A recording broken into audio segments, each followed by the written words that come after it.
প্রিয় শিক্ষার্থী বন্ধুরা, আজকের এই ভিডিওতে আমরা ষষ্ঠ শ্রেণীর 18 নং পৃষ্ঠার ভগ্নাংশের প্রকারভেদ নিয়ে আলোচনা করব। ভগ্নাংশ তিন প্রকার: প্রকৃত ভগ্নাংশ, অপ্রকৃত ভগ্নাংশ এবং মিশ্র ভগ্নাংশ। প্রকৃত ভগ্নাংশ কাকে বলে? যে ভগ্নাংশের লব ছোট, হর বড়, সেটি প্রকৃত ভগ্নাংশ। এখানে একটা উদাহরণ দেওয়া হয়েছে 3/5 এবং 4/7। এখানে 3 ও 4 হচ্ছে লব এবং 5 এবং 7 হলো হর।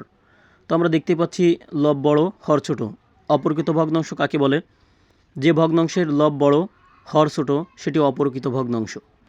এখানে উদাহরণ দেওয়া হয়েছে 5/3 আর 7/4। এখানে 5 ও 7 লব, 3 ও 4 হর।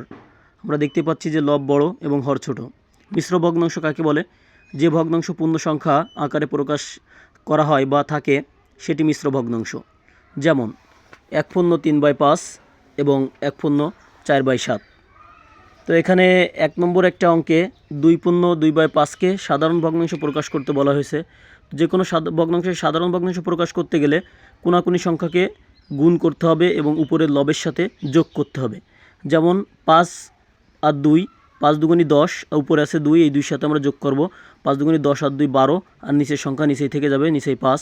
তো এইভাবে আমরা সহজেই সাধারণ ভগ্নাংশে যে কোনো ভগ্নাংশকে প্রকাশ করতে পারবো।